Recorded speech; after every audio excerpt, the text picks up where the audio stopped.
Hey guys, tonight we begin with the hidden world behind convent walls, where piety and chastity were preached, but not always practiced.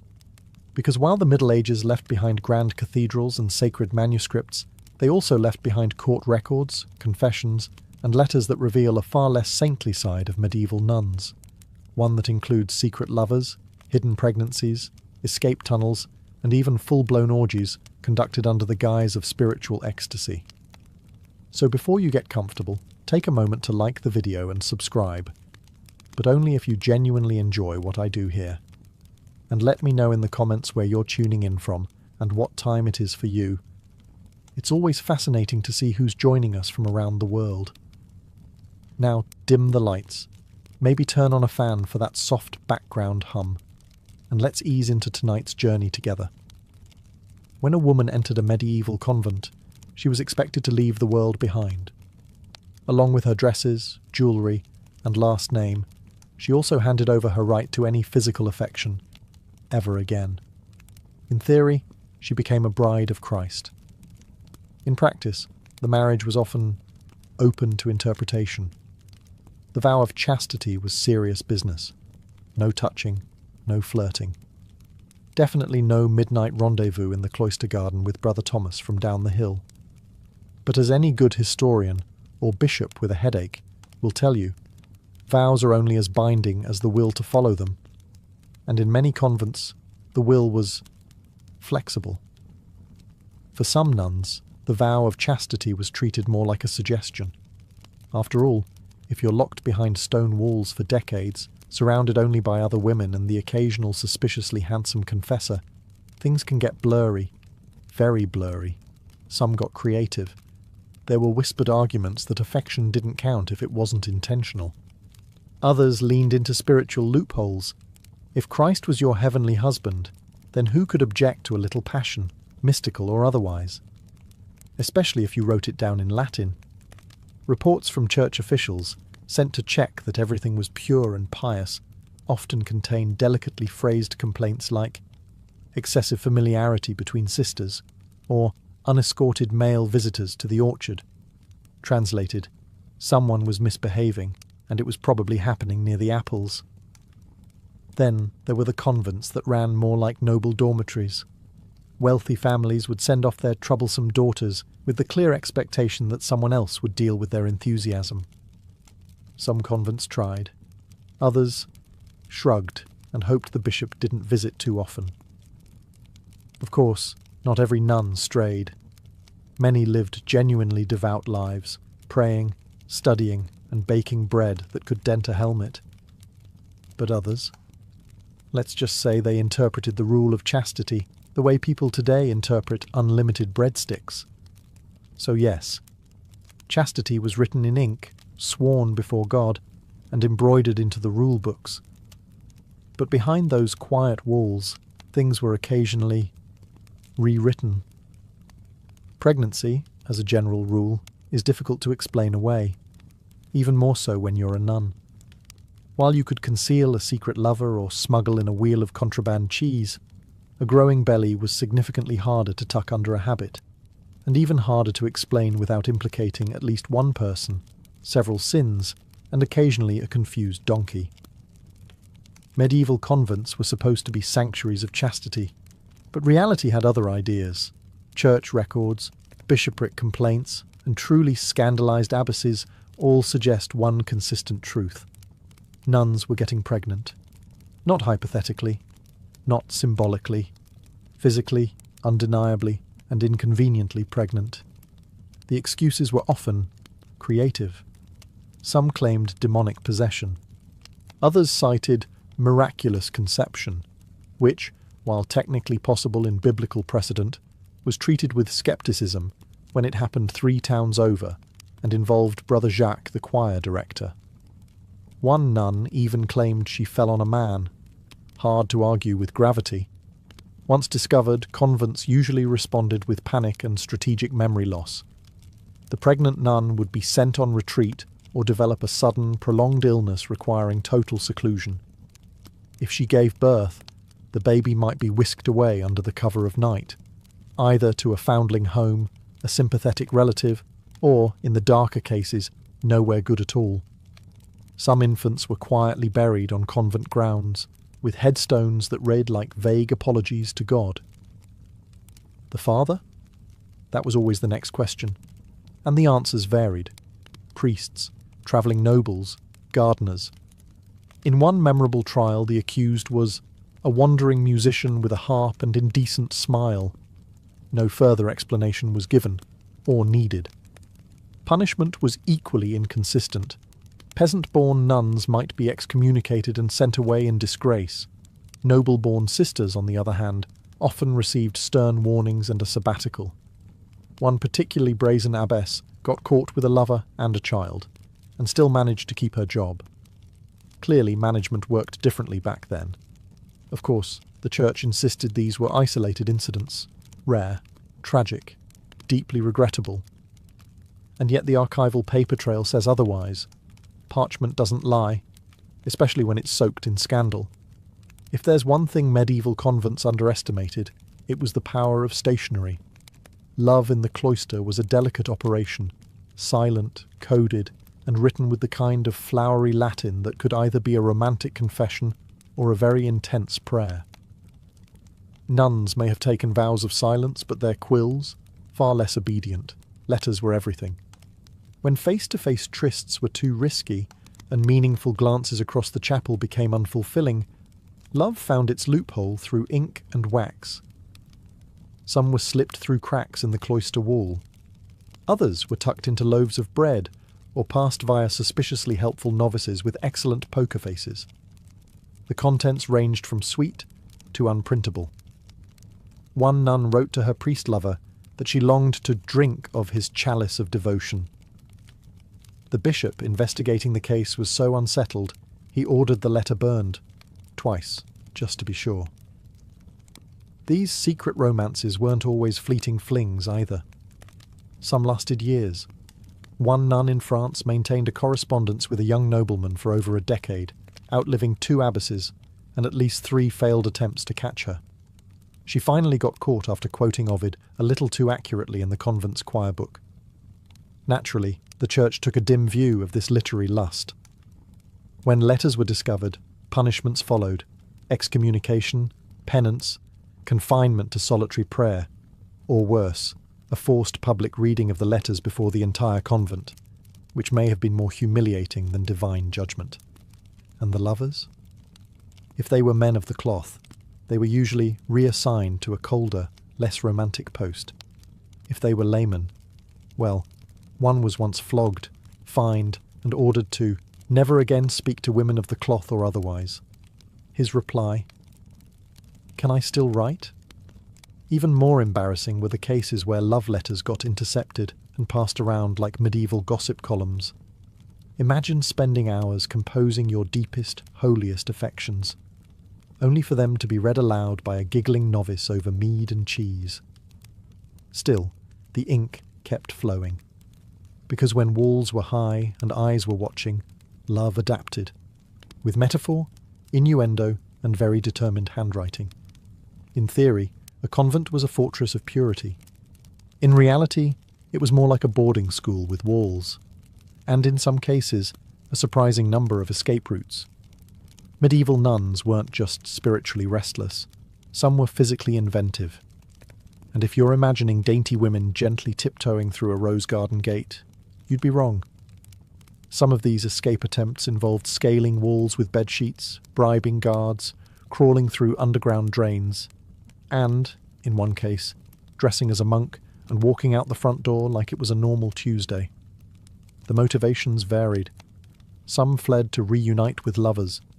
Others simply hated monastic life. A few wanted to return home after realizing that eternal silence meant exactly that, even during meals. Perhaps the most legendary of all escapees was Sister Benedetta of Verona. Sent to the convent at age 14, she made 3 separate attempts to flee. On the 3rd try, she disguised herself as a novice from a neighbouring abbey, forged travel papers, and escaped on a cart of vegetables. She reportedly made it halfway to Venice before being caught, not because of her disguise, but because she kept trying to flirt with the guard. Some escapes were more dramatic. In Saxony, a group of nuns staged a collective breakout after their abbess banned music. They overpowered the gatekeeper with a loaf of stale bread and vanished into the woods. Church authorities later described them as disoriented and unrepentant, which frankly sounds like the tagline for an excellent medieval drama. When caught, escaped nuns were usually hauled back and subjected to some delightful combination of public shame, fasting, and being locked in a cold stone room with nothing but a crucifix and disappointment. Repeat offenders, and there were many, might be transferred to stricter convents, where the food was worse and the walls were higher. But for some, even that wasn't enough to extinguish the flame of rebellion. A few nuns escaped, married their lovers, and lived out their days pretending they'd never seen a cloister, let alone lived in one. Because sometimes the habit just didn't fit, and the window was open. Every scandal has its icon, and in the annals of convent impropriety, Sister Agnes of Würzburg deserves her own stained-glass window, preferably one that blushes. Agnes was, by all accounts, an intelligent and charming nun with a notable gift for music, prayer, and hosting a night in her cell for over a year. Yes, a night. A real one. Armour, sword, probably some tragic backstory. His name has been lost to history, which is suspicious in itself, but what we do know is that he was reportedly recovering from wounds sustained in battle. Where exactly this battle took place is unclear. It may have been in a field, a tavern, or perhaps the convent courtyard after he tripped trying to sneak in. According to the bishop's records, the night was discovered after a novice reported strange clanking noises coming from Agnes's cell. Upon investigation, church officials found the man hiding behind a tapestry, eating preserved figs and humming hymns to pass the time. His only defence. Sister Agnes is a healer, of both body and soul. Agnes, to her credit, did not deny the affair. In fact, she seemed genuinely annoyed to be interrupted. She stated that she was caring for the wounded, and that compassion is a holy virtue, which is true, though rarely invoked to justify cohabitation with a chain-mailed boyfriend. The scandal rocked the convent, not just because of the affair, but because of the duration. A few weeks, even a secret rendezvous, forgivable. But 12 months, during which the knight was seen at least twice wearing a borrowed monk's robe and helping with garden chores. That took planning and commitment. The fallout was swift and theatrical. Agnes was stripped of her position, publicly shamed, and reassigned to a stricter order. The knight? Fined and exiled, though one record dryly notes that he did not seem regretful, which is probably the most medieval way of saying he smirked the whole time. As for Agnes, she later wrote letters protesting the church's hypocrisy, quoting scripture and medical texts in her defence. One line stood out: "Had I let him die, I'd be a sinner still." Not all scandals in medieval convents involved sneaking knights or secret letters. Some were louder, moaned, wept, and trembled in full public view, all while claiming to be in contact with the divine. Enter the mystic nun.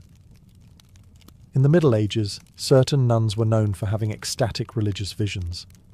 These weren't your average quiet moments of reflection. No, these were full-bodied, eyes rolled back, trembling on the floor spiritual encounters. And while some church officials called them holy, others had questions. Mostly, why did these visions sound so enthusiastic? Take Sister Beatrix, a nun from the Low Countries, who claimed Christ came to her nightly. Not metaphorically, physically. Her writings described embraces of divine warmth and spiritual union beyond the veil of flesh.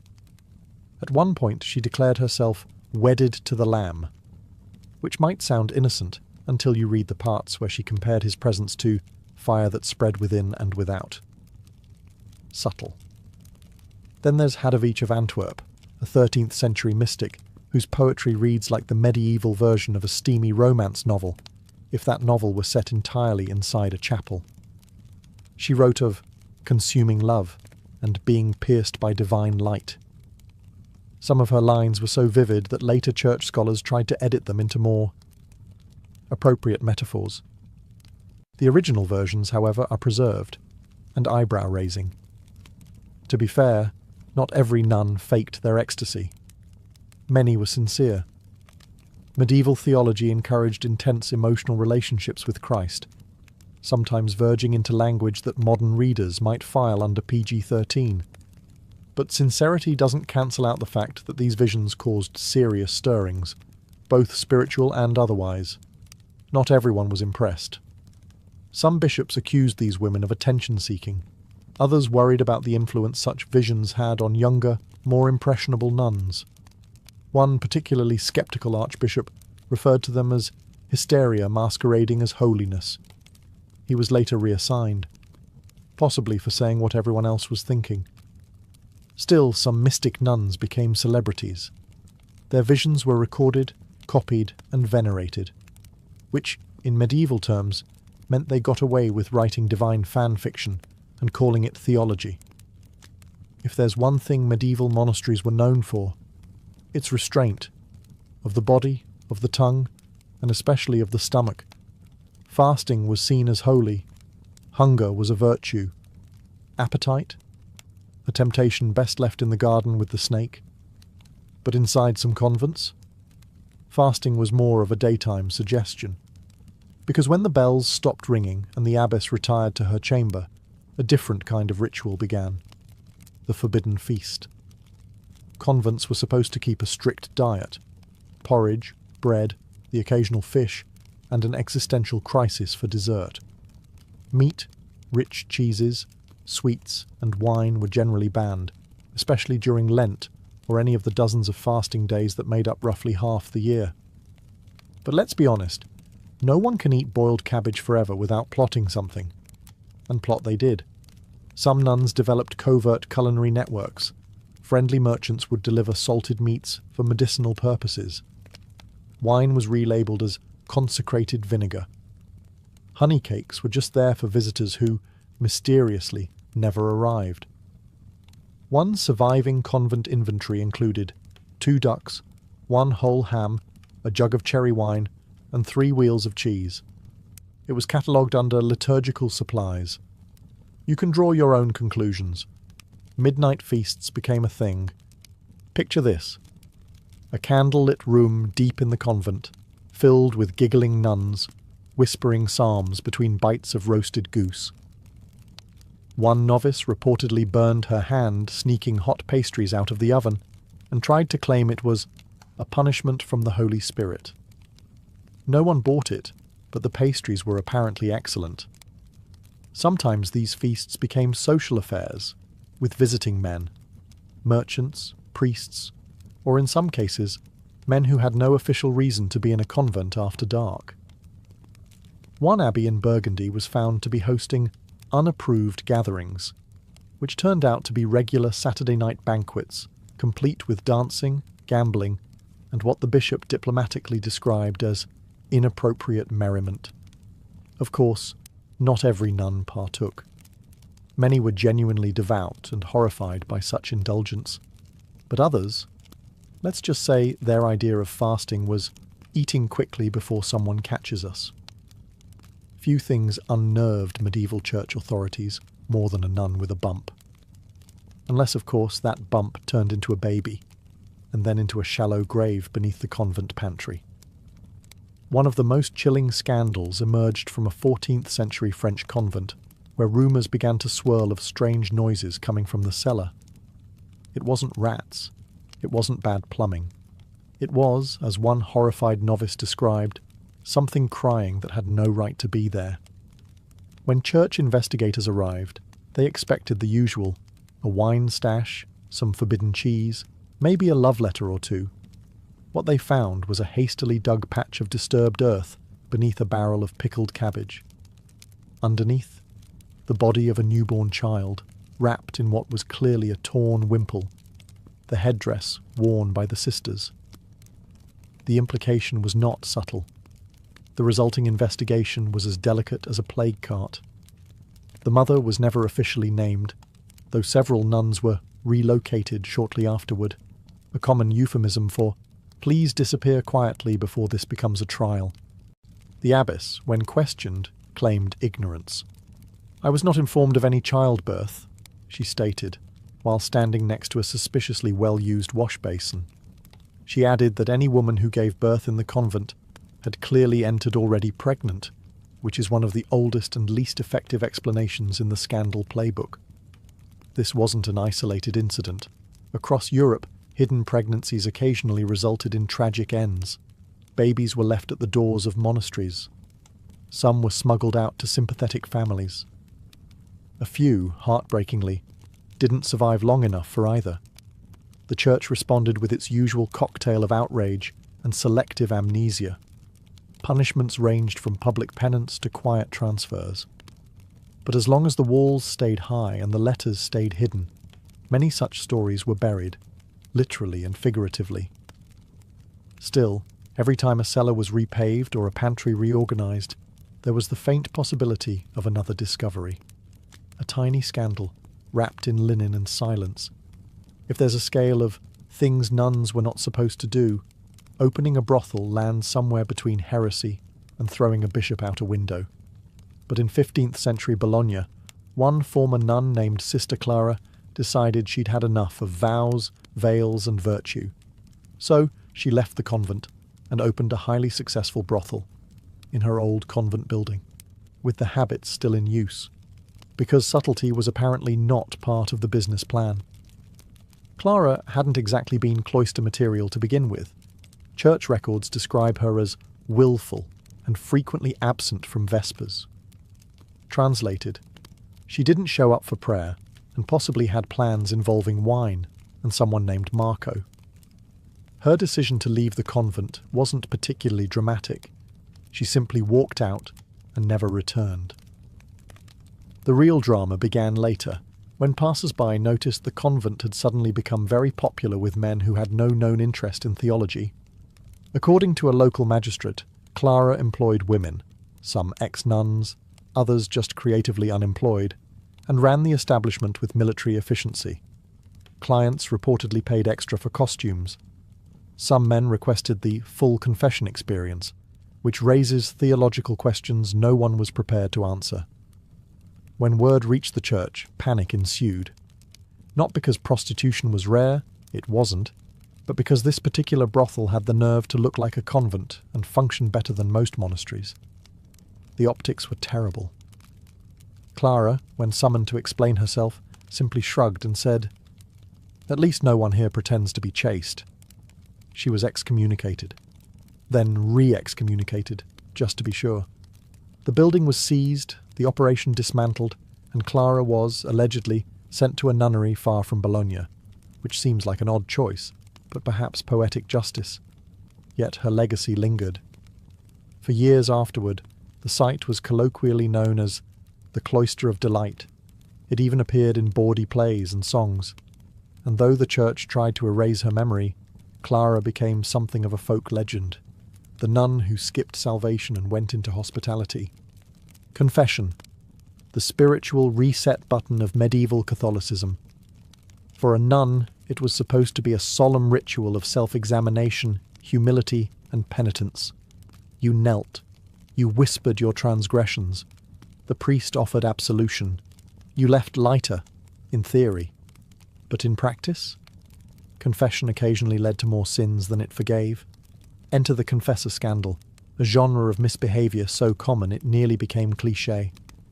The setup was simple. One priest, many nuns, and an enclosed space designed specifically for private conversation about temptation. What could possibly go wrong? Quite a lot, it turns out. Some confessors took their spiritual duties seriously.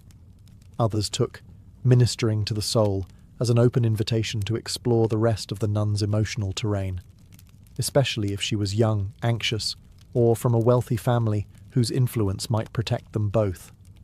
Boundaries were porous, the curtains were thick, and ecclesiastical supervision was mostly theoretical. In one infamous case, Father Anselm of Tours heard the confessions of 30 nuns and somehow managed to develop special spiritual intimacy with 10 of them. The abbess began to suspect something when Sister Magdalene emerged from confession, giggling and smelling faintly of clove wine. Reports of impropriety trickled in across Europe. Some confessors were caught meeting nuns at odd hours. Others received love letters disguised as theological questions. One was discovered with his hand on a novice's knee, claiming he was checking her for signs of demonic possession. Creative, at least. The Church's response? Delicate silence, followed by reassignment. A confessor accused of misconduct was usually sent to another diocese to reflect, which in medieval terms meant, do it somewhere else and try not to get caught this time. Meanwhile, the nuns were left in awkward positions. Some were shamed. Others were blamed entirely, accused of seducing the priest with feminine charm, which, in many cases, meant existing while under 30. A few refused to confess again at all, choosing silence over sanctity. Of course, not every confession turned scandalous. But the setup, male authority, female submission, secret conversations, was practically an invitation to abuse, especially when wrapped in incense and Latin. Not all convent mischief involved flesh and desire. Some of it came in the form of suspiciously helpful nuns, with access to plants that could either heal a headache or terminate a pregnancy. Nearly every convent had a herb garden. It was part of daily monastic life. Nuns made balms, tinctures, and herbal remedies for ailments ranging from stomach aches to demonic possession, though success with the latter was mixed. But in some communities, these humble healers turned into convent chemists, and the line between medicine and mischief began to blur. They were known as the apothecary sisters, and they understood their plants well.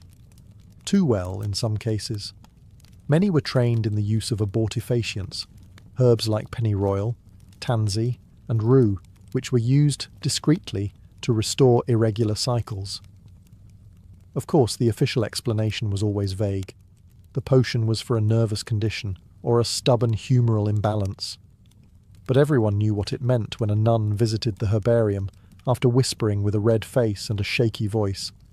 Some convents became known, quietly, as safe places for women with delicate problems.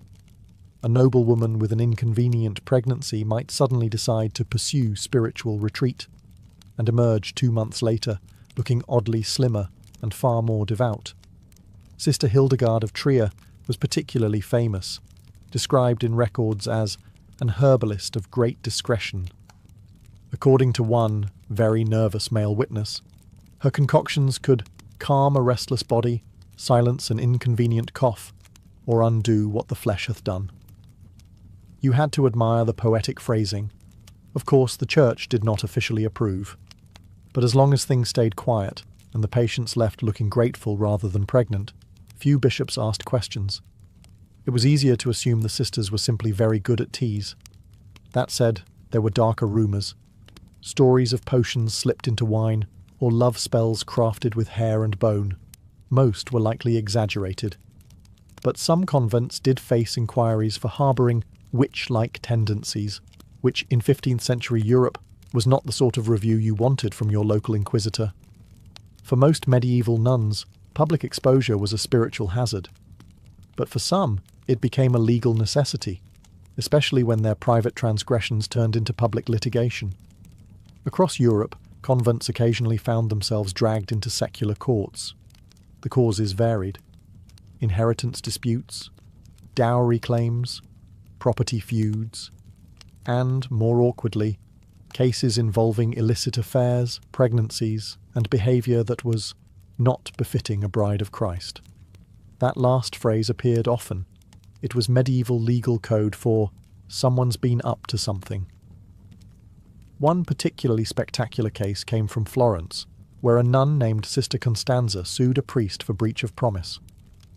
She alleged that he seduced her in the confessional, promised to leave the priesthood, and then, tragically, didn't. She provided letters, witnesses, a very pointed poem. The court was so flustered, it delayed judgment for 3 years, hoping everyone involved would die or take vows of silence. Another case in Cologne saw an abbess accused of misusing convent funds.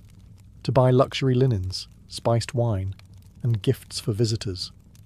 The visitors, it turned out, were male, under 30, and unusually well-groomed for pilgrims. The trial records read like an expense report for a high-end inn. The abbess claimed the items were for spiritual hospitality. The court disagreed. Sometimes the church tried to keep things in-house. Canon law was supposed to handle naughty nuns. But when crimes spilled over into civil territory, like theft, child abandonment, or contractual fraud, secular judges had to step in. And they were often unprepared for veiled women quoting scripture while denying everything with holy indignation. One nun in Burgundy was charged with attacking another nun over a man.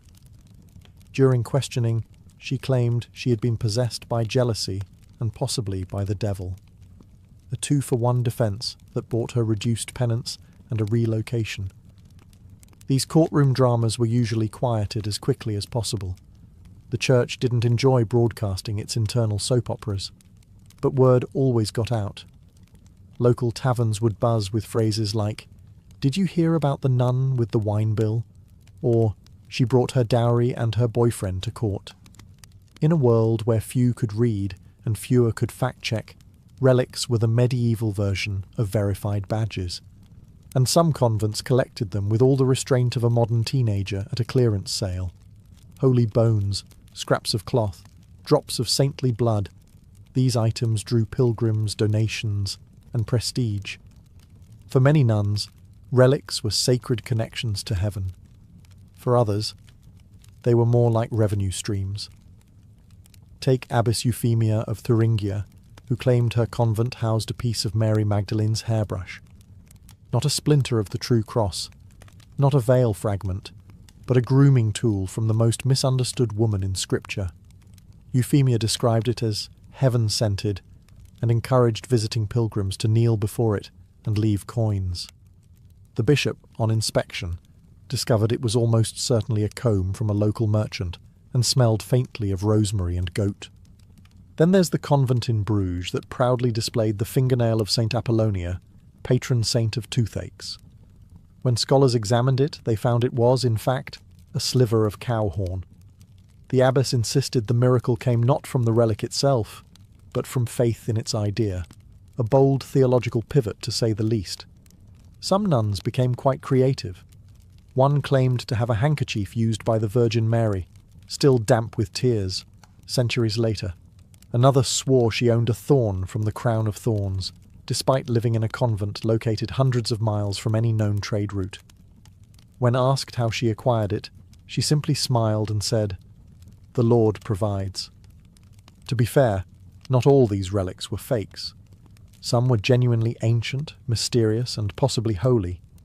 But the sheer volume of relics claimed by convents, including 6 different skulls of John the Baptist and 3 navels of Christ, suggests that enthusiasm occasionally outpaced accuracy. Still, relics worked. Pilgrims came, coins clinked, and convents that couldn't attract visitors with sermons found that bones, real or not, were excellent marketing. Behind the convent walls, it wasn't all rosaries and repentance. Some nuns were running soft power empires, conducting correspondence, managing land, and outmanoeuvring bishops, all while pretending to care deeply about embroidery. These weren't your average sisters. They were abbesses, often from noble families, and they understood something crucial about medieval life. Influence wasn't sinful, if you called it stewardship. Take Abbess Matilda of Essen, who effectively ran her abbey like a duchy. She negotiated land deals, hosted royal guests, and once publicly corrected a visiting count's Latin. She was revered as pious and terrifying, a combination that allowed her to get things done while technically never leaving the cloister. Many convents controlled vast estates. The church may have frowned on women wielding authority, but it had no problem accepting their taxes.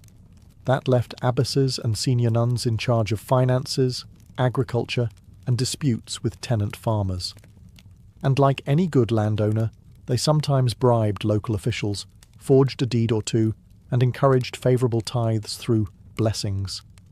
One convent in Normandy famously negotiated its own treaty with a rival monastery after a dispute over fishing rights turned into a full-blown holy turf war. The abbess at the time, Sister Julienne, wrote a peace letter described by scholars as unusually sharp for a woman sworn to humility. Translation: she absolutely roasted the abbot in flawless Latin. Then there was the political matchmaking. Noble families frequently installed their daughters in convents, not always for piety, but for strategic placement. A nun from the right lineage could serve as a family agent, passing along information, lobbying quietly, or even delaying papal decisions with conveniently lost letters. Some convents had spies, some had lawyers. One German abbey reportedly employed a scribe who also knew fencing, which suggests their copy-editing process was especially intense. Of course, the church noticed, and occasionally tried to crack down, but as long as the sisters remained outwardly devout, there was little the hierarchy could do. You can't excommunicate someone for being too competent, even if they're clearly running the place like a velvet-gloved mafia. By the late Middle Ages, some convents had evolved into something resembling self-contained cities, complete with economies, hierarchies, gossip, secrets, and, yes, the occasional underground baby swap. Not all scandal wore a sultry smile or left behind a pile of love letters. Some wore silence. Not the holy kind, but the strategic kind. The kind of silence that kept reputations intact, that covered up the crying, the blood, the sudden illness. The nun who mysteriously vanished after taking ill, and whose cell was given to a new novice by morning. Because sometimes scandal wasn't loud, it was procedural. Take the case of Abbess Theodora, who ruled her convent like a medieval CEO. She managed lands, hosted dukes, and held prayer vigils so elaborate they required seating charts. When 3 of her novices turned up pregnant over the span of 1 year, she insisted it was the result of spiritual temptation and ordered stricter fasting for everyone but herself. When local clerics raised questions, she accused them of envy and threatened to withhold intercessory prayer for their souls. A chilling flex, even for the 14th century. Other convents simply leaned into their notoriety. The Abbey of St. Lucilla, outside Milan, quietly gained a reputation as a refuge for reformed women, a vague term that meant former courtesans who now spend 20% of their day in prayer and 80% in expensive robes. They hosted musical recitals, charged admission for feast day processions, and kept peacocks, actual live peacocks, in the garden. The bishop called them a minor concern. Rome called them profitable. In England, one nun was so successful at forging indulgences that her scrolls made it all the way to York Cathedral, where they were blessed by a bishop before anyone realised they were printed using ink mixed with berry wine. Even the devout weren't immune to strange practices. One mystic nun claimed she had spiritual visions only when fasting and dancing at the same time. Her superior eventually banned both, prompting her to invent holy spinning. Visitors thought she was possessed. She insisted she was simply expressing divine joy, at 30 revolutions per minute, because beneath the incense and scripture was always something else. Raw, stubborn life, clawing its way through the cracks in the marble. Before he was the world's most legendary barrel-dwelling philosopher, Diogenes was just the son of a banker in the Greek city of Sinope. That's right. The man who would later scoff at gold and spit on wealth was literally born into money. And, well, that didn't last long. Diogenes' life took a turn when he and his father Hesiasius were implicated in a rather creative crime, defacing the local currency. Not metaphorically. They were accused of literally tampering with the coins, possibly shaving them down or forging them. It's still debated whether Diogenes knew exactly what he was doing, or if he was just helping Dad with the family business. But one thing's clear, the local authorities were not amused, and so the future cynic was promptly exiled. Now, for most people, being exiled from their hometown would be a tragedy. For Diogenes, it was a career move. He fled to Athens, the philosophical epicenter of the Greek world. and decided that instead of crawling back into respectable society, he would dismantle it, bit by bit, with sarcasm, a sharp tongue, and complete disregard for pants. Athens, at the time, was full of prestigious thinkers and polished sophists. Plato, Aristotle, the whole gang. Diogenes, penniless and technically homeless, didn't care. While others debated metaphysics in linen robes, he rolled into town with a dog-like grin and a mission: expose every shred of hypocrisy he could sniff out. And yes, dog-like isn't a metaphor. He embraced it. In fact, he proudly identified with the word kynikos, meaning dog-like in Greek, which is where we get the word cynic, barking at corruption, biting at convention, licking truth raw and unfiltered. His first order of business? Ditching all societal pretense. He renounced possessions, mocked manners, and slept in a giant ceramic jar, often mistakenly called a barrel, like a philosophical raccoon. It was his ultimate statement: if society was a facade, he was going to live outside of it. Literally. This wasn't just rebellion for rebellion's sake. Diogenes believed that virtue came from living in accordance with nature, and nature didn't need money, reputation, or 10-room villas. It just needed honesty, and maybe a sturdy jar. If Athens was the heart of philosophical prestige, then Plato was its golden child, polished, revered, and entirely too serious for Diogenes' taste. While Plato was categorizing virtues and defining abstract ideals, Diogenes was, well, peeing on them, literally and figuratively. One of the most famous anecdotes involves Plato attempting to define a human being as a featherless biped. He thought it was a clever summary of our species. Diogenes, always ready to weaponize mockery, plucked a chicken and brought it into the academy, loudly declaring, "Behold, Plato's human." The joke landed so hard that Plato was forced to revise the definition by adding, "with broad, flat nails." Score 1 for the man in the jar. But Diogenes wasn't just trolling for attention. He believed that philosophers like Plato had become too wrapped up in abstract nonsense, forgetting to live with integrity. To Diogenes, virtue wasn't something to be debated, it was something to be lived. And if that meant heckling the intellectual elite while munching onions and looking homeless, so be it. He made a habit of disrupting Plato's lectures, walking through the crowds with a lantern in broad daylight, muttering that he was looking for an honest man. The crowd laughed, nervously, because deep down they knew he was right. Athens, for all its democratic ideals and marble buildings, had become a place of polite lies and philosophical performance. Diogenes tore through it with blunt honesty. Plato reportedly called Diogenes Socrates gone mad. And that wasn't entirely wrong.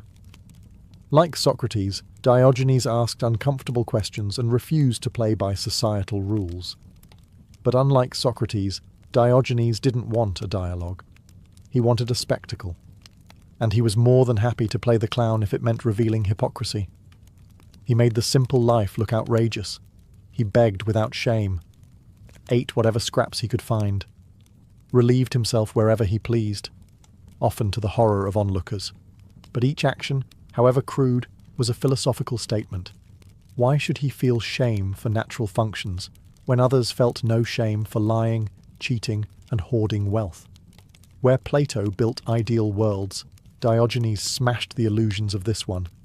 And if you asked him, that made him the real philosopher, even if he did smell a bit like old olives and existential dread. By now, Diogenes had become a full-time philosophical menace. He had no permanent address, unless you count the massive ceramic jar he slept in, tucked away in the marketplace like some kind of sentient street art installation. He owned almost nothing, just a cloak, a stick, and a cup, until he saw a boy drinking water from his hands and promptly threw the cup away. "A child has beaten me in plainness of living," he said. That was the thing about Diogenes. He didn't just talk about simplicity. He outsimplified everyone. He wasn't pretending to reject wealth while secretly hoarding silver under his mattress. No, He quite literally lived off scraps, bathed in rainwater, and slept with the dogs. In fact, he often called himself a dog, not as self-insult, but as a badge of honour. Dogs live naturally, without shame, pretense, or obsession with status. And that's exactly how Diogenes wanted to live, bark included. Then there was the lamp, or lantern depending on the translation, which he famously carried during the day. "What are you doing?" people would ask. "Looking for an honest man," he'd grumble. Of course, the subtext was clear. He wasn't finding one. He wasn't even hopeful. The joke was the point, a slap in the face to everyone who thought themselves virtuous while living lives dripping in compromise. His daily life became performance art, and every gesture was a lesson. When he was once caught masturbating in public, he reportedly quipped, "If only it were as easy to relieve hunger by rubbing my stomach." Crude, absolutely. But for Diogenes, natural acts weren't shameful. Hypocrisy was. And let's be clear, Diogenes wasn't poor because he had to be. He had offers of shelter, food, even patronage from wealthy admirers. He turned them down like someone dodging a pyramid scheme. For him, accepting charity meant chaining yourself to obligation, and Diogenes wouldn't be leashed. Not by money, not by decorum, and definitely not by society's awkward coughs when he did something uncivilized in public. He wasn't living on the fringe of society. He had planted himself there like a thorn, sharp, uncomfortable, and impossible to ignore. If everyone else was busy polishing their masks, Diogenes was proudly showing his dirt. And in a world full of roles and rituals, that was the most radical act of all. One of the most iconic encounters in ancient philosophy, and possibly in all of history, happened between the dirtiest man in Athens and the most powerful man on earth. Enter Alexander the Great, a young conqueror with the ego of a god and the army to back it up. After hearing stories about Diogenes, Alexander was intrigued. Here was a man who had nothing, wanted nothing, feared nothing, and yet commanded attention across the Greek world. Naturally, Alexander had to meet him. He found Diogenes lounging in his jar, sunbathing like a stray cat that just happened to be fluent in moral philosophy. The king of Macedon approached and asked the famous question, "Is there anything I can do for you?" And Diogenes, without even sitting up, replied, "Yes, stand out of my sunlight." Meek drop. Alexander's entourage was horrified. This man had just dismissed the ruler of most of the known world like an annoying street vendor. But Alexander, he was impressed.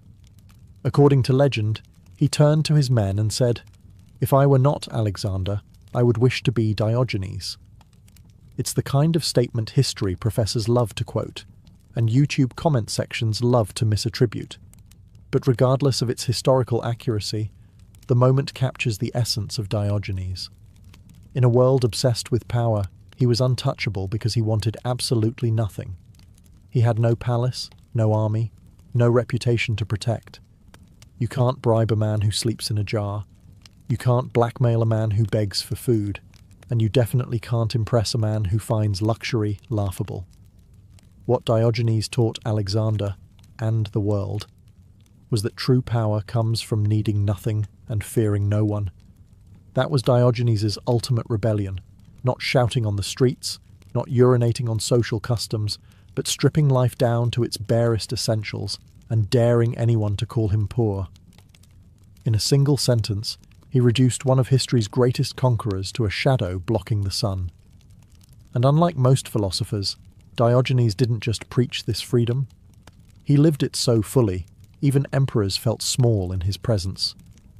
Now imagine trying to impress your friends after that. Good luck. By now, Diogenes wasn't just a local eccentric. He was the embodiment of a new way of thinking. Cynicism. And not the watered-down version we throw around today when someone's being grumpy about politics. No, the original cynicism was feral, raw, and had fleas. Diogenes believed that society had become rotten because it was built on lies. Lies about happiness, virtue, success. People spent their lives chasing wealth, climbing social ladders, and stuffing their heads with abstract nonsense. Diogenes took one look at all that and said, "No thanks. I'd rather sleep in a pot and eat scraps." At its core, cynicism was about living in harmony with nature. That meant shedding all artificial needs, luxury, fame, political ambition, and returning to a life of simplicity and self-sufficiency. If nature didn't hand you a golden goblet, then maybe you didn't need one. And if nature gave you a stomach, then yes, begging for bread or stealing an onion was more honest than flattering a politician.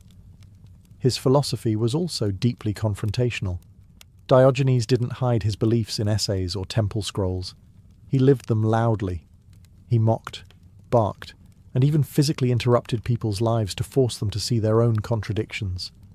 If someone preached virtue but lived lavishly, Diogenes would follow them around like a philosophical heckler, exposing the rot underneath the silk. To Diogenes, actions mattered far more than ideas. In fact, he once said, "Other dogs bite their enemies. I bite my friends to save them," because nothing said friendship like a good, metaphorical gnaw on the ankle of your delusions. He was especially brutal toward hypocrisy, especially among philosophers. If a scholar claimed that poverty was noble while living in comfort, Diogenes would hold up a mirror, metaphorically or otherwise. He once saw a lavish temple being built and declared, "The gods must have gone blind if they need such a grand house." In a world obsessed with image, Diogenes was image's natural predator. Where others cloaked their ambitions in rhetoric, he stripped everything down, literally and figuratively. He wasn't trying to be liked. He was trying to wake people up. And if that meant barking like a dog or relieving himself on public statues, well, so be it. Truth, after all, wasn't always polite. Diogenes wasn't just a philosopher. He was Athens' walking conscience, a filthy, loud, extremely inconvenient one. Depending on whom you asked, he was either a lunatic with bowel control issues or the only sane man in a city full of liars. Maybe both. He made a career out of offending people. Once, during a feast, he walked barefoot across the banquet hall's expensive carpet, wiping off the mud from his feet and muttering, "Thus I trample on the pride of Plato." Not exactly RSVP behaviour. But for Diogenes, this was more than rudeness. It was protest against vanity, excess, and all the hollow rituals people wrapped around themselves to feel important. He challenged everyone. When he saw a wealthy man donating to the poor just to be admired, Diogenes muttered, "That's not charity, that's investment." Another time, he saw a man getting angry at being slapped and said, "You shouldn't be upset. It was just flesh striking flesh." This wasn't just philosophy, it was psychological judo. But the real genius of Diogenes wasn't just in what he said, it was how he lived. His daily existence was a critique of everything people took for granted. He turned the world upside down and held it there, waiting to see what coins fell out. Naturally, not everyone appreciated the free lessons. He was ridiculed, attacked, and even arrested, though trying to arrest a man with no possessions and no shame was like trying to confiscate smoke. In one city, after being captured and sold as a slave, yes, really, he calmly told the auctioneer, "Sell me to a man who needs a master." Let that sink in. He ended up with a Corinthian man named Xeniades, who didn't just buy Diogenes. He took him home and let him run the household, educate the children, and essentially become a sarcastic live-in life coach. Somehow, Diogenes turned slavery into a lecture series. Whether insulting kings or mentoring children, Diogenes stayed painfully consistent. He mocked all power structures, even ones he accidentally became part of. If someone ever did try to praise him too much, he'd remind them that he was just a dog chasing truth, and occasionally peeing on golden statues. He was society's permanent splinter. The more you tried to ignore him, the deeper he lodged into your conscience. To say Diogenes had strong opinions about social conventions would be like saying the sun is a bit warm. He didn't just reject polite customs. He launched a one-man war against them with the ferocity of a barefoot prophet and the hygiene of a disobedient raccoon. Bathing? Overrated? Dining etiquette? Pointless. Shame.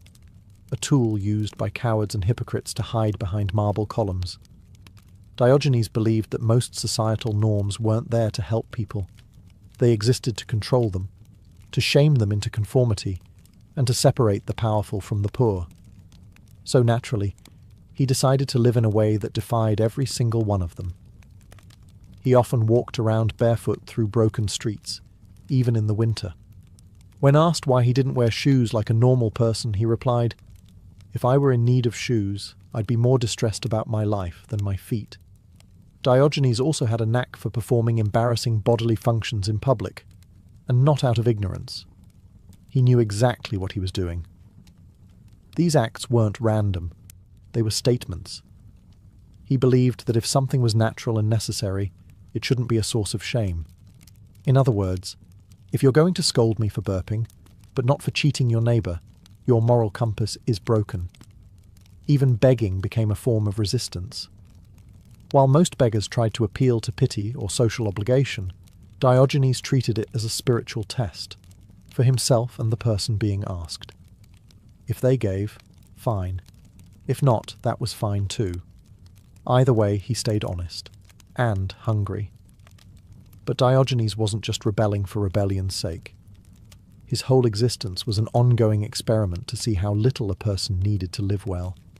Not just survive, live well, with dignity, with freedom, with a sense of humour sharp enough to slice through the pomp of politicians and the polished language of philosophers. He exposed the absurdity of conventions by ignoring them entirely, and the more people insisted he behave normally, the more he doubled down, proving that many so-called civilized behaviours were really just rituals we performed to make ourselves feel superior. In a world that obsessed over masks, Diogenes was barefaced, and probably barefoot, laughing in the sun, asking us why we weren't. Diogenes, of course, didn't leave behind memoirs, marble busts, or temples in his honour. He wouldn't have wanted them. In fact, if someone had tried to build him a statue, he probably would have spat on it. His legacy lives not in what he created, but in what he destroyed. Illusions, pretensions, and egos. As for his death, like everything else about Diogenes, it's surrounded by stories that are somewhere between tragic, ridiculous, and profoundly fitting. Some say he died from holding his breath out of boredom with life. Others claim he succumbed to an infected dog bite, irony not lost on anyone familiar with his nickname. And then there's the version where he simply lay down, said nothing, and didn't get back up. No grand last words, no dramatic curtain close, just the world's loudest cynic slipping away silently, as if even death didn't impress him. When asked how he wanted to be buried, Diogenes reportedly replied, "Throw me outside the city wall and let the beasts have me." Shocked, someone asked if he was worried about animals tearing him apart. Diogenes answered, "Not if you give me a stick to chase them away." "But you won't be able to use it," the man pointed out. "Then why should I care what happens to me when I'm dead?" Diogenes. 1. Mortality. 0. In the centuries after his death, Diogenes' teachings didn't disappear.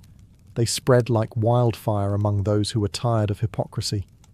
His brand of cynicism inspired a whole school of thought, influencing later Stoics like Epictetus and Marcus Aurelius, who borrowed the idea of self-sufficiency and virtue untainted by wealth or reputation. Even today, in an age obsessed with filters, followers, and fortune, Diogenes still feels oddly relevant. He's a reminder that true freedom isn't found in owning more, it's in needing less. That dignity doesn't come from titles, but from living in line with your values, even if those values include yelling at statues and living in a barrel. He may have died penniless, homeless, and barefoot, but Diogenes left behind something far more durable than gold. The uncomfortable truth. The kind that sticks in your brain like a splinter and dares you to laugh at yourself. Or at least question why you're not carrying a lantern. You'd think a man who barked at citizens, slept in a jar, and publicly scolded Plato would be a forgotten footnote in philosophy. And yet Diogenes has become a symbol, not of madness, but of radical honesty in a world built on illusion. The fact that we still talk about him over 2,000 years later says something. It says that deep down, people are still hungry for truth, even if it smells like onions and lives in a barrel. Diogenes matters today because his life was a provocation. He dared to ask, what happens when you stop playing along? What if you stop chasing wealth, reputation, even comfort, and just live with what you need? Strip away all the performance, the polite lies, the curated identities. What's left? According to Diogenes, what's left is real freedom. In a society built on image, ancient Athens or Instagram, his rejection of appearances hits harder than ever. He didn't just question authority or wealth. He questioned the need for them. That's why so many thinkers, from Stoics to anarchists to comedians, have drawn inspiration from him. He's the original minimalist, the spiritual grandfather of every "I quit my six-figure job to live in a van" story you see online. Even Diogenes' crudeness has a place. He used shock not to offend, but to expose. He wanted people to feel the discomfort, because that's where reflection starts. If you're more disturbed by someone relieving themselves in public than you are by corruption in government or greed in religion, then Diogenes would say your priorities are upside down. And while his methods were unconventional, the core message is timeless. Virtue is not something you buy, brand, or broadcast. It's how you live when no one's watching. Or, in Diogenes' case, when literally everyone is watching and you just don't care. He reminds us that wisdom doesn't always wear robes. Sometimes it shouts from a jar, laughs in your face, and refuses to move out of the sunlight. In a world overflowing with noise, branding, and nonsense, Diogenes invites us to be something different, honest, unfiltered, and just a little bit dog-like. And maybe, just maybe, that's what makes him the wisest lunatic who ever lived. By the early 1870s, the northern plains were seething with tension, a slow, grinding build-up of broken promises, land theft, and cultural collision. At the heart of it was the Black Hills, a region sacred to the Lakota Sioux, who called it Paha Sapa. The US government had recognized this territory as belonging to the Lakota in the 1868 Fort Laramie Treaty. On paper, the land was theirs forever, but forever, in this case, lasted about 6 years. Everything changed in 1874, when gold was discovered in the Black Hills by an expedition led by none other than George Armstrong Custer. Word got out, and like flies to honey, thousands of prospectors poured into the region, violating the treaty and desecrating sacred ground. The government, rather than enforce its own agreement, tried to buy the land from the Lakota. They refused. This wasn't just about gold. It was about survival, sovereignty, and the erosion of their way of life. To Washington, the Lakota and their allies were now hostiles. They weren't negotiating. They were resisting. The US Army was ordered to bring all native groups onto reservations by January 31st, 1876. Any group that didn't comply would be treated as enemies. Many didn't even receive the message, scattered as they were across vast winter hunting grounds. Others simply refused. They had no intention of abandoning their freedom for a life of dependence and confinement. What was forming on the plains wasn't just a disagreement, it was a collision course. A loose alliance of Lakota, Cheyenne, and Arapaho warriors, led by legendary figures like Sitting Bull and Crazy Horse, began to gather. They were not a formal army, but they were bound by purpose, to protect their land, their people, and their way of life. They knew war was coming. Meanwhile, US military planners, confident in their numbers and technology, saw the tribes as disorganized and divided. They couldn't have been more wrong. The Plains warriors were highly mobile, intimately familiar with the terrain, and motivated by the deepest of causes. The powder keg was lit, the fuse was burning, and soon the clash that would become the Battle of Little Bighorn was hurtling toward history. George Armstrong Custer was not your average military officer. By 1876, he was a household name, a flamboyant, divisive Civil War hero with a reputation for boldness, recklessness, and a dangerous addiction to glory. With his flowing blonde hair, flashy uniforms, and appetite for headlines, Custer seemed more suited to a stage than a battlefield. And yet, his daring had earned him both respect and resentment. After the Civil War, Custer had been assigned to the western frontier as a lieutenant colonel in the 7th U.S. Cavalry. His job, enforce federal Indian policy, which increasingly meant forcing native tribes onto reservations, peacefully, if possible, violently, if necessary. By 1876, Custer was eager for a fight. His political ambitions were simmering, and a decisive military victory could restore his reputation after a public feud with President Ulysses S. Grant's administration. He wasn't just chasing Indians, he was chasing relevance. As tensions escalated with the Lakota and their allies, Custer was ordered to join a three-pronged campaign to locate and subdue the so-called hostiles. The plan was to encircle the native encampments and force them into submission. Custer's column would approach from the east, while General John Gibbon's troops came from the west and General George Crook's forces advanced from the south. But from the beginning, the plan suffered from overconfidence and poor coordination. The terrain was rugged, the distances vast, and the intelligence shaky at best. Most US officers, including Custer, believed they were facing a small, scattered group of warriors. They had no idea that thousands of Lakota, Cheyenne, and Arapaho had come together for a summer gathering near the Little Bighorn River, the largest native force ever assembled on the plains. Custer, as usual, wanted to strike quickly and claim the glory for himself. He declined reinforcements, refused to bring Gatling guns that would slow him down, and ignored orders to wait. Instead, he pushed ahead with his 600 men, splitting his forces into 3 battalions for a surprise attack. It was audacious, bold, and catastrophically misinformed, because what lay ahead was not a broken village of stragglers. It was a unified, battle-hardened force ready to defend its way of life. And Custer, with his signature flair, was about to ride straight into legend and disaster. While the US Army operated on faulty maps and faulty assumptions, something extraordinary was happening along the banks of the Little Bighorn River. Thousands of Lakota Sioux, Northern Cheyenne and Arapaho had gathered, not for war initially, but for a traditional summer encampment. It was a time to rest, to hunt, to hold ceremonies, and to be together as families and allies. But the political reality of 1876 cast a long shadow over the gathering. The native leaders knew what was coming. They had seen the treaties broken, the buffalo herds disappear, and the encroachment of railroads and settlers. They understood that this encampment, peaceful as it seemed, might soon become a battlefield, and they weren't going to run. At the center of this growing coalition was Sitting Bull, a hunk-papa Lakota holy man and visionary leader.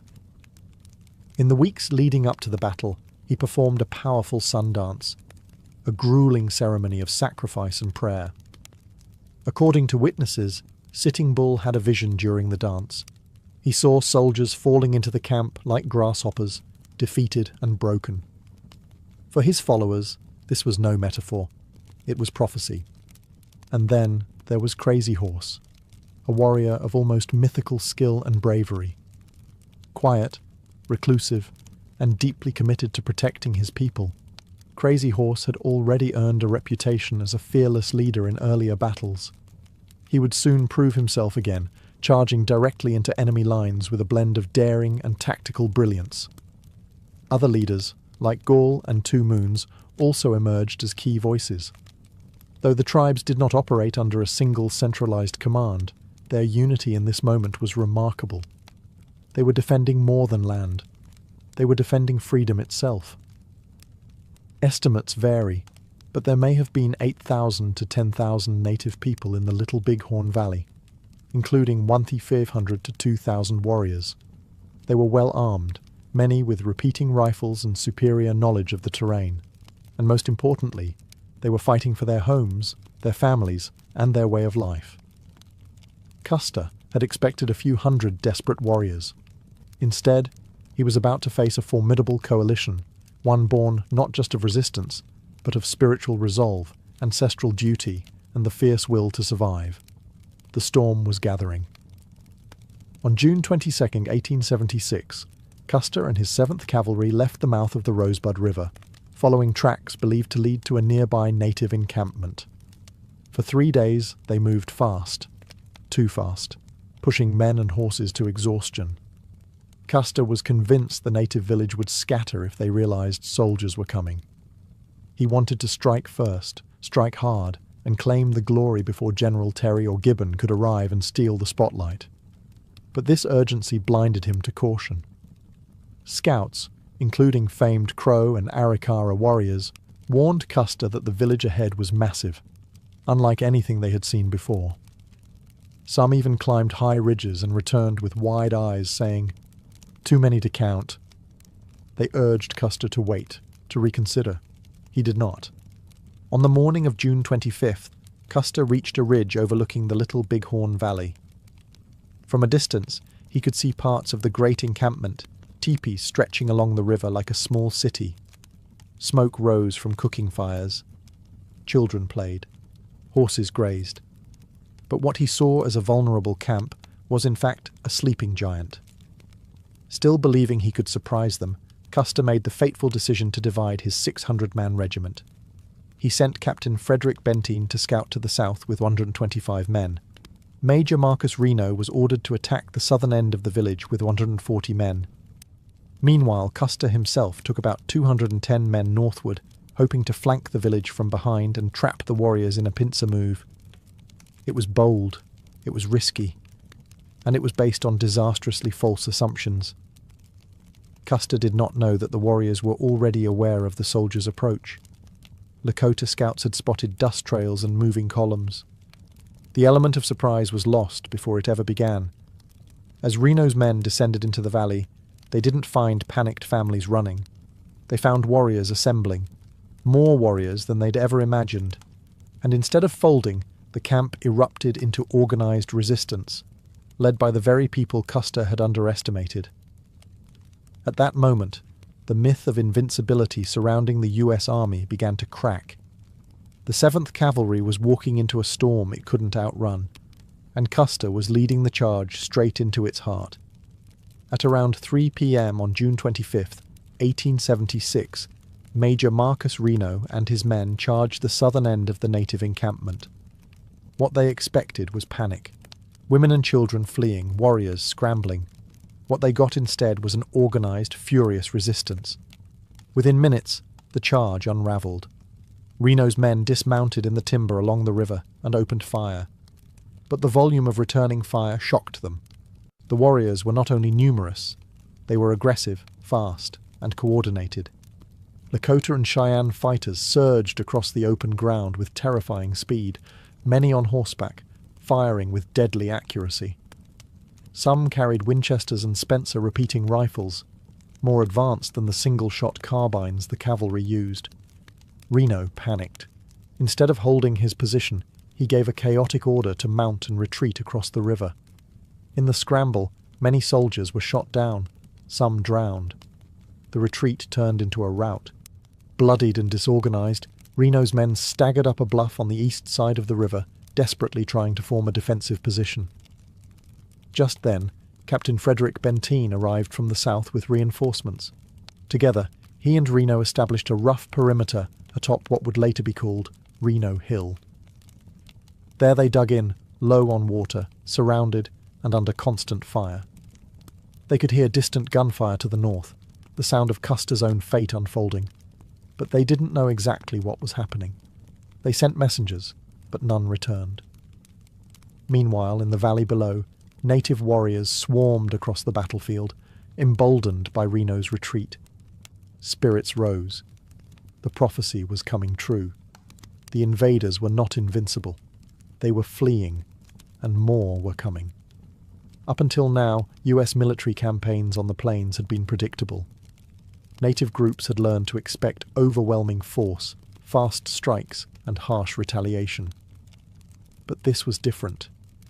The warriors were fighting on their own terms, mobile, determined, fueled by vision and rage. and while Reno clung to life on the hilltop, unsure of what had gone wrong, Custer was continuing his advance to the north, unaware that the entire tactical framework he relied on had already collapsed. The battle was no longer about strategy. It had become survival. And Custer's clock was ticking.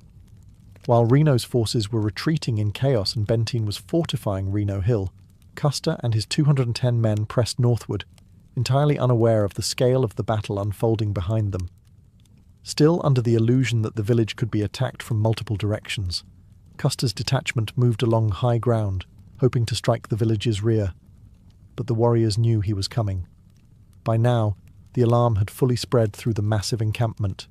Lakota, Cheyenne, and Arapaho warriors, hundreds strong, surged toward Custer's column.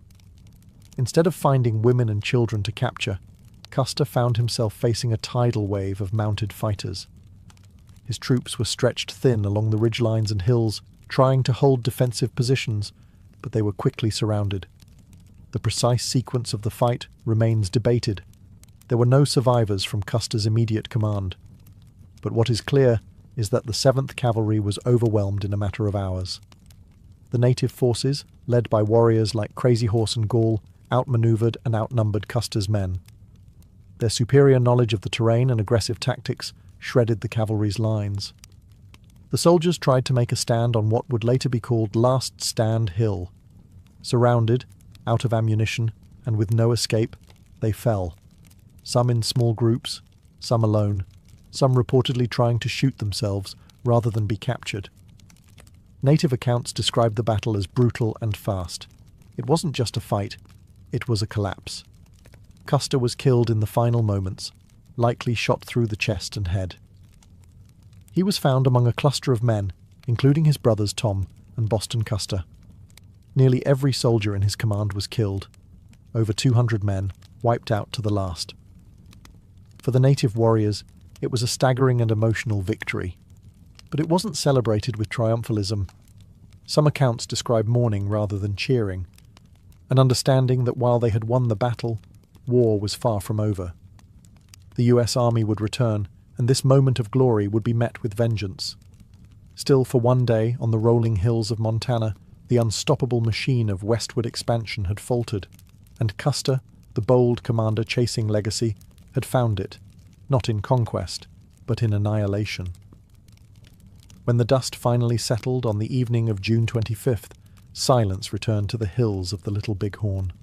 Fires smouldered, ammunition belts lay scattered, and over 200 soldiers of the 7th Cavalry lay dead, including George Armstrong Custer and nearly every officer under his direct command. The battlefield was littered with broken weapons, fallen horses, and the bodies of men who had never seen it coming. But the native victory, as complete as it was, came with a grim understanding. This was not the end. It was a spark. The US government, humiliated and enraged, would not forgive what they would call a massacre. Back east, newspapers screamed headlines of Custer's last stand, casting him as a martyr, and the native warriors as bloodthirsty aggressors. The context, the treaty violations, the gold rush into sacred lands, the defensive nature of the fight, was conveniently erased from the national narrative. In the days that followed, native families mourned their own losses. Though victorious, they had suffered casualties too, and they knew the American response would be swift. Some leaders, including Sitting Bull, urged the people to move quickly. They dismantled the great encampment and scattered into smaller bands across the plains, preparing for the retaliation they knew was coming. It wasn't long before US troops, reinforced and rearmed, descended on the region. The defeat at Little Bighorn only hardened Washington's resolve. Policies became harsher. Treaties were torn apart. More troops arrived. The goal was no longer negotiation, it was domination. Sitting Bull eventually fled north to Canada to avoid capture, while Crazy Horse continued to fight for another year before being killed under suspicious circumstances in 1877. Many bands, starved and outgunned, were forced onto reservations, their freedom shattered. The battlefield itself was discovered by relief troops 2 days later. The scene they found was grim and haunting. Many soldiers had been stripped of their uniforms and equipment, a traditional warrior custom meant to deprive enemies of dignity. Some bodies were mutilated, others left untouched, depending on tribal customs and the intensity of the fighting. But no one could deny what had happened. Custer was gone. The 7th Cavalry was decimated. And for a fleeting moment, native resistance had achieved the impossible. They had won. The Battle of Little Bighorn was more than just a military clash. It became a symbol, warped and weaponized by history. For the Lakota, Cheyenne, and Arapaho, it was a rare and hard-won victory against overwhelming odds. For the US government and its citizens, it was a humiliation that demanded swift, merciless retribution. In the American imagination, the narrative was quickly twisted. Custer was transformed from a reckless glory chaser into a tragic hero, the valiant general who made a last stand. The complexity of his decisions, the arrogance of his tactics, and the injustice of the US invasion into treaty-protected lands were all swept under a wave of patriotic mythology. The press labelled the native victory a massacre, erasing the fact that it was a defensive battle on native land. But among native communities, the battle was remembered very differently. It was a moment of unity, bravery, and prophecy fulfilled. The great encampment at the Little Bighorn represented a final shining moment of freedom, before the long shadow of reservation life closed in. For many, the battle became a point of pride, a testament to resistance and resilience. It proved that the indigenous peoples of the plains were not passive victims, but active defenders of their world. Yet the cost of that victory came swiftly. Within months, military campaigns intensified. The buffalo herds, already devastated, were targeted deliberately to destroy the native food supply. Tribes were relentlessly pursued. By 1877, Crazy Horse was dead. Sitting Bull would survive longer, but even he would eventually be killed in 1890, days before the Wounded Knee Massacre, another tragic milestone in the erasure of native sovereignty. And so, the legacy of Little Bighorn became twofold, a source of inspiration and mourning. It exposed the cruelty of US expansion, the broken promises, and the ferocity of a people who refused to be erased quietly. Today, the battlefield stands as a national memorial. For years, it honoured only Custer and his men. But more recently, memorials have been added to honour the native warriors who fought and died there. Not as villains, but as heroes defending their homelands. The hills remember both sides. The wind carries both songs. And the legacy of Little Bighorn still speaks, if you're willing to listen to more than one version of history. In the grand arc of American history, the Battle of Little Bighorn stands out as one of those rare moments when the underdog didn't just fight back, they won. For a single day in 1876, native warriors held back the tide of an empire. They didn't win by numbers, technology, or wealth. They won with courage, unity, and an unshakable will to protect their way of life. But the tragedy of Little Bighorn is that this victory did not change the outcome of history. It only delayed it. In fact, it accelerated the end. The stunning defeat of Custer enraged Washington. Public opinion hardened. Sympathy for native grievances, where it had existed, was buried under waves of vengeance and nationalism. Congress increased military funding. The campaign against the Plains tribes intensified with brutal precision. Within just a few years, the nomadic life that had defined Lakota, Cheyenne, and Arapaho culture for centuries was gone. The buffalo were nearly extinct, the reservations carved up, the land parcelled out. The very hills that had once echoed with hooves and war cries now stood silent. And yet, Little Bighorn refused to fade. Over the decades, it has been reinterpreted, reimagined, and reclaimed. For many Americans, it started as a tale of heroic sacrifice. For others, it gradually became a symbol of injustice, of a nation that broke its word and called resistance treason. Today, the site is one of the few battlefields where both sides are remembered. where the markers don't all point in one direction. For native peoples, the battle remains deeply symbolic, not as the beginning of defeat, but as the final brilliant stand of a free people. A moment when everything that was being taken from them, land, freedom, dignity, was fought for with every ounce of spirit they had left. It was, and still is, a sacred memory.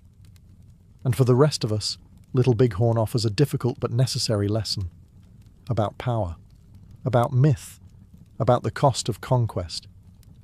It reminds us that history is not always told by the victors. Sometimes it's buried beneath them, waiting to be unearthed. In the end, Custer may have gotten the glory, but the warriors of Little Bighorn got something far more lasting: the truth and the right to say, "We were here, and we fought." The Forbidden City wasn't just built. It was conjured into existence with ambition, labour, and a deep desire for control. In 1406, the Yongle Emperor of the Ming dynasty ordered the construction of a new imperial palace in Beijing, aiming to move the capital from Nanjing. But this wasn't going to be any ordinary palace. It would become the heart of the Chinese Empire, a fortified city within a city, where no one entered unless summoned, and no secrets left its walls unfiltered. Over the next 14 years, more than 1 million labourers, craftsmen, and engineers worked to complete this enormous undertaking. The materials alone were drawn from every corner of the empire: golden Nanmu wood from Sichuan, giant marble blocks hauled across frozen rivers, and millions of glazed roof tiles baked to perfection. Brick by brick, an empire's pride was set in stone. When finished, the Forbidden City covered nearly 180 acres and housed over 900 buildings. Its layout followed strict Confucian principles: symmetrical, orderly, hierarchical. At its core lay the Hall of Supreme Harmony, where emperors were crowned and decrees thundered through the bureaucracy. But beyond the grandeur, the deeper purpose was psychological. This wasn't just a residence, it was a statement. The emperor does not live among you, he lives above you. And make no mistake, it was truly forbidden. The average citizen of Beijing never stepped foot inside. Even high officials entered only by imperial permission. Guards stood at every gate. Spies lurked in every corridor.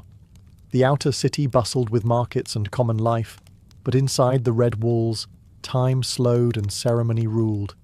It was a world locked in ritual, cloaked in mystery, and insulated from the messiness of daily life. But beneath its golden rooftops and crimson columns, the Forbidden City was also a pressure cooker. For all its beauty, it was built to isolate, to keep power centralized, to shield the emperor from threats both physical and political.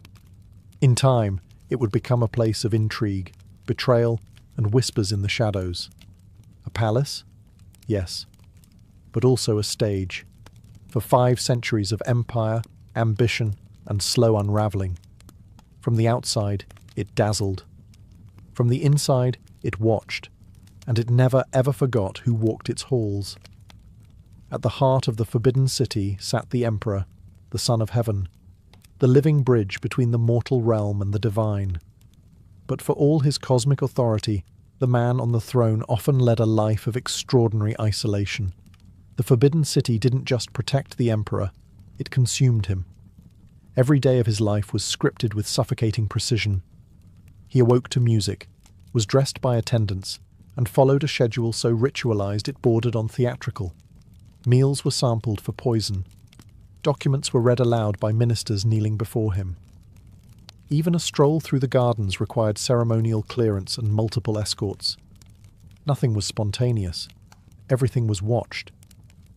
And while the emperor sat at the top of the hierarchy, he was far from free. The very structure that elevated him also imprisoned him. Surrounded by layers of eunuchs, ministers, consorts, and spies, the emperor rarely encountered the outside world. His information was filtered, his interactions managed, and his ability to act independently, especially in later dynasties, was often stifled by the overwhelming machinery of court protocol. Some emperors handled this with ruthless efficiency, like Yongle or Kangxi, who ruled with a firm hand and mastered the bureaucracy. Others fell into paranoia, decadence, or detachment, lost in their own palace like a gilded ghost. There were emperors who spent months, even years, within the Forbidden City without setting foot outside the walls. The world they ruled might as well have been on the moon. Even within the palace, access to the emperor was tightly controlled. High-ranking officials could wait days for an audience. Family members had limited contact, and heaven help the servant who crossed the wrong threshold. Protocol dictated where you could stand, how you bowed, and even what you were allowed to see. In theory, the emperor could command legions with a word. In practice, he often struggled to know who to trust or what was really happening beyond his walls. The throne might have been carved from jade and set above dragons, but it was also surrounded by curtains, layers upon layers of secrecy and ceremony. The Forbidden City crowned its emperor in gold, but it also wrapped him in silence. Behind every throne in the Forbidden City stood an invisible army, not of generals or ministers, but eunuchs. Castrated men who served within the palace, eunuchs began as humble servants, but evolved into some of the most powerful and feared figures in imperial China.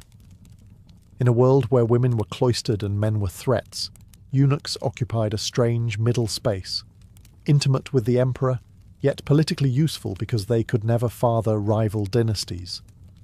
At first, their duties were simple: managing palace chores, delivering messages, caring for imperial robes. But as the emperors became more secluded, especially during the Ming and Qing dynasties, eunuchs began to fill the vacuum. They controlled access to the emperor, filtered information, and eventually took over administrative functions entirely. Some wielded more power than generals. Others had the emperor's ear in ways even his own family didn't. And with power came ambition and corruption. The history of eunuchs in the Forbidden City is a cycle of rise and ruin. For every loyal servant, there was a schemer manipulating imperial decisions, silencing opponents, and hoarding wealth. Some eunuchs, like Wei Zhongxian during the late Ming period, effectively ran the empire from behind silk screens. His enemies disappeared, his allies were promoted, and entire ministries lived in fear of his whispers. But the influence of eunuchs wasn't just political. It was personal. They cared for the emperor since childhood, watched him grow, and often became surrogate fathers, mentors, or enablers. Their presence was constant, in the emperor's chambers, his study, his court. If the emperor was lonely, it was often the eunuchs who knew, and sometimes exploited, that loneliness. Yet their lives were far from luxurious. Many were forcibly castrated as boys, often from poor families hoping to secure them a future inside the palace. Those who survived the brutal operation and years of menial work could, with cunning and luck, rise in rank. But they were always viewed with suspicion by Confucian scholars and military elites, tolerated, used, and eventually scapegoated when things went wrong. In a city built on ceremony and secrecy, the eunuchs were the silent hands that moved the pieces. Not kings, not pawns, but something far more complicated and far more dangerous. Beyond the grand halls and towering gates of the Forbidden City lay its most secretive zone, the inner court. This was the emperor's private world, a maze of palaces, gardens, and sleeping chambers hidden deep behind the red walls. Here, the business of state gave way to the business of dynasty, consorts, concubines, and children. And here, politics took on a new, more intimate form, one where beauty, jealousy, and bloodlines ruled the game. The inner court was divided into 3 main palaces for the emperor's use, and 6 residences for the empress and concubines. But don't be fooled by the serene names and fragrant gardens. This was not a peaceful retreat. It was a battlefield, with dozens, sometimes hundreds, of women competing for favour. The inner court was a world of veiled threats, whispered alliances, and calculated ambition. At the top stood the empress, the legal wife of the emperor. She held rank and ceremony, but not always his affection. The emperor's heart and heirs often came from the concubines, whose status could rise or fall overnight depending on a glance, a pregnancy, or a single rumour. Some bore sons and were elevated to power. Others faded into obscurity, their names forgotten, their futures quietly erased. Palace maids and senior eunuchs acted as intermediaries, messengers, and, occasionally, spies. Nothing happened without being seen. Nothing was forgotten. The women of the court had little freedom, but they wielded influence in subtler ways, through charm, manipulation, and sometimes poison. Occasionally, a consort would gain such favour that she effectively ruled through the emperor. One of the most famous was Empress Dowager Cixi, who rose from low-ranking concubine to virtual ruler of China for nearly half a century. Her power began inside these very walls, behind closed doors, in silken robes, with a brilliant mind cloaked in patience. To outsiders, the inner court was silent and perfumed, a place of art, music, and refinement. But behind the latticed windows and painted screens, it was a pressure chamber where status, survival, and lineage collided. In the Forbidden City, power did not only march in boots and robes. Sometimes it tiptoed through moonlit corridors in embroidered slippers, smiling sweetly, waiting to strike. Inside the Forbidden City, every gesture had meaning. Every step, every bow, every incense offering. Nothing was done casually. This wasn't just a palace. It was a divine machine. And the emperor wasn't just a man. He was the son of heaven, the bridge between the earthly and the celestial. That meant every movement he made had cosmic weight. It wasn't just about power. It was about order. Each morning, officials lined up at the Meridian Gate long before sunrise, waiting for the morning court audience. These sessions were brief and highly choreographed. Ministers kneeled, spoke only when spoken to, and delivered their memorials with a practiced humility. Outside the palace, they were powerful men. Inside, they were shadows at the emperor's feet. One of the grandest rituals was the winter solstice ceremony, where the emperor offered sacrifices at the Temple of Heaven to ensure harmony between heaven and earth. These rituals weren't optional. They were political theatre on a sacred scale. A failed ritual, bad weather, a forgotten step, was seen as a sign that the mandate of heaven might be weakening. Inside the palace, rituals governed every aspect of life. Weddings, funerals, births, even meals. The emperor's food was inspected by multiple officials, tasted for poison, and arranged according to strict traditions. If the emperor changed the menu without permission, chaos could ripple through the kitchens and court alike. But perhaps the most telling ritual was silence. You didn't speak to the emperor unless spoken to. You didn't look him in the eye. Even his family bowed, rose, and retreated backwards. Distance was mandatory. Intimacy was rare. Over time, the obsession with ritual became a double-edged sword. On one hand, it preserved continuity, structure, and legitimacy across centuries. On the other, it paralyzed decision-making. Ministers debated protocol while the world outside changed. Foreign powers advanced. Revolution stirred. But inside the Forbidden City, the officials were still arguing about the proper number of ceremonial steps for a royal procession. The rituals that once cemented power began to calcify it. They kept the empire spinning, but also stuck in place. Like a beautifully painted clock whose hands no longer moved. Inside those golden walls, the performance continued, flawless, precise, and increasingly irrelevant. Beneath the lacquered beams and golden tiles of the Forbidden City lay a world not seen in paintings, a world of shadows, whispers, and endless suspicion. Though the walls kept enemies out, they couldn't keep ambition in.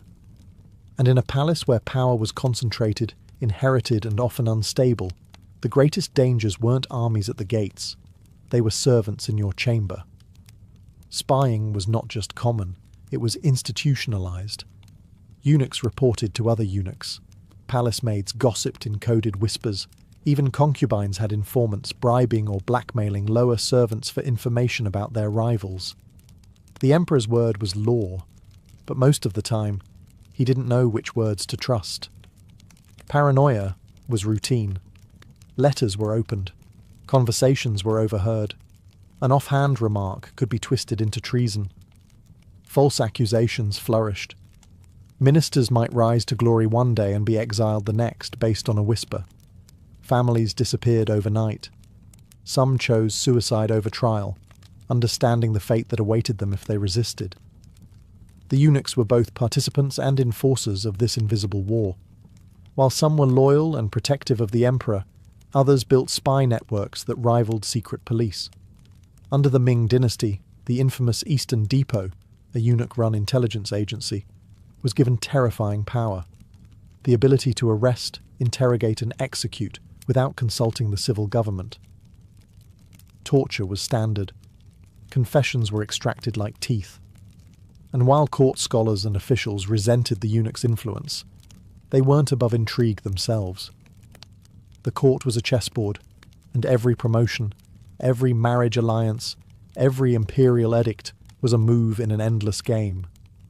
At times, even the emperor was a pawn, especially if he was young, sickly, or uninterested in ruling. Regents and dowagers pulled the strings, smiling in daylight and striking by night. It was a world where success demanded silence, cunning, and an impeccable memory for allegiances. One misstep, even an unguarded look, could be fatal. And yet, people schemed on. Because in the Forbidden City, there was no higher prize than proximity to the throne, and no deeper fall than losing it. Beneath the rituals and red walls was a city that never truly slept, only watched and waited. The Forbidden City may have looked eternal, its golden roofs glowing in the sun, its red walls unshaken by time. But inside, dynasties rose and crumbled with alarming frequency. Power that appeared divine from a distance often turned out to be dangerously mortal up close. And sometimes, the empire didn't fall on a battlefield. It fell in a quiet corridor, behind a locked door, whispered out of existence by those closest to the throne. The Ming dynasty, which built the Forbidden City, ruled for nearly 3 centuries. But by the 1600s, it was staggering under the weight of its own bureaucracy, internal corruption, and peasant uprisings. The palace had become a maze of ceremonial obsessions and eunuch dominance, while famine and unrest brewed outside. In 1644, as rebel armies closed in on Beijing, the last Ming emperor hanged himself in the palace gardens. He left behind a note lamenting his failure, and a palace ripe for takeover. The Manchus, a foreign power from the northeast, swept in and established the Qing dynasty. Remarkably, they chose to keep the Forbidden City as their seat of power, adapting its traditions while inserting their own. The architecture remained, but the language, dress, and rituals evolved. Once again, red walls absorbed the shock of transition and kept the illusion of continuity alive. The Qing ruled from the Forbidden City for another 268 years, through high points of prosperity and devastating collapse. The late Qing emperors, especially during the 19th century, struggled to adapt to modern pressures: Western imperialism, internal rebellions, and technological stagnation. Meanwhile, Empress Dowager Cixi ruled from behind a curtain, literally manipulating court politics while refusing reforms that might have saved the empire. By the time the boy Emperor Puyi ascended the throne in 1908, the Forbidden City was more museum than power centre.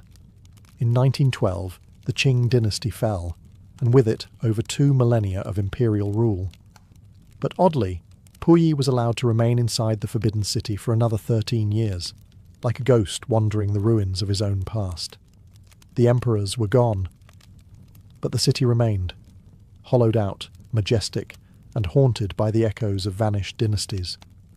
The walls had survived, but the thrones within them had not. After the Qing dynasty fell in 1912, the Forbidden City should have gone silent. But instead, it entered one of the strangest chapters in its 5-century history. The monarchy was gone. China was now a republic. And yet, inside the Crimson Walls, a child emperor remained. Puyi, age 6, still dressed in dragon robes, still bowing to empty rituals, and still ruling over nothing. This bizarre arrangement was the result of a political compromise. The new Republican government allowed Puyi to remain in the inner court of the Forbidden City, cut off from Beijing's changing streets. Outside, warlords battled for power, and revolution reshaped society. Inside, time stood still. Eunuchs continued their duties. Meals were served in ceremonial fashion. The emperor woke, dressed, and was bowed to, a monarch without a monarchy, a boy living inside a dream already shattered. But Puyi wasn't blind. As he grew older, he began to question the world around him. He read newspapers smuggled into the palace. He saw airplanes fly overhead. Modernity buzzed outside his gates, while he lived in a museum of fading grandeur. And he knew, even if no one said it aloud, that the empire was truly gone. His isolation bred resentment, curiosity, and eventually defiance. In 1923, a massive fire broke out in the palace, a suspicious blaze that destroyed precious treasures. Puyi accused the eunuchs of theft and sabotage, and in response, he expelled hundreds of them. Centuries of palace tradition vanished overnight. The Forbidden City was emptying out. By 1924, a warlord named Feng Yuxiang finally expelled Puyi from the palace altogether. The emperor, now a young man, was escorted out through the same gates emperors had ruled from for generations. He was carried in a rickshaw, no throne, no honor guard, just a displaced figure wrapped in the memory of vanished power. But Puyi's story didn't end there. He would later collaborate with the Japanese, become a puppet ruler in Manchuria, and eventually be captured, imprisoned, and re-educated by the communist regime. In his final years, he worked as a gardener, tending flowers in Beijing, living quietly not far from the palace that once defined him. Puyi was the last to live in the Forbidden City, and when he left, he took the empire's final breath with him. Today, the Forbidden City no longer hides secrets, it displays them. What was once off-limits to nearly all of China is now open to millions. Renamed the Palace Museum, it stands as a monument not just to imperial grandeur, but to the complicated layers of history, power, and identity that shaped a civilization. Walking through its gates today, visitors pass under the same towering red walls that once intimidated diplomats and echoed with the footsteps of eunuchs. The golden roofs still gleam in the sunlight, and the dragon motifs remain as fierce as ever. But now, instead of guards and courtiers, you'll find tour guides, selfie sticks, and schoolchildren with notebooks. The Forbidden City houses more than 1.8 million artifacts, scrolls, paintings, porcelain, ceremonial garments, weapons, and personal belongings of emperors and empresses. But beyond the objects, what lingers most is the silence of rooms that once dictated the fate of millions. Empty thrones, closed doors, and vast courtyards whisper stories more powerful than any exhibit label. Restoration efforts have kept the complex remarkably intact, and yet the Forbidden City is more than preserved. It has been transformed. It's a living museum, a national symbol, and paradoxically, a place where the memory of autocracy now serves public education. The irony isn't lost. A palace built to exclude has become one of the most visited places on Earth. Still, beneath the tourist chatter and camera flashes, the deeper weight of the site persists. You feel it in the Hall of Supreme Harmony, where emperors once stood above a kneeling court. You feel it in the shaded corridors of the inner court, where whispers decided destinies. And you feel it in the gardens, where lonely rulers once wandered among rock sculptures, longing for a world they could barely touch. In many ways, the Forbidden City is China's mirror, a reflection of grandeur, control, vulnerability, and endurance. It's not just a relic of the past, it's a framework for understanding how history shapes the present. From isolation to revolution to public memory, it has seen every chapter, and it continues to watch. Not as a seat of power anymore, but as a witness to everything that followed after the empire's last breath.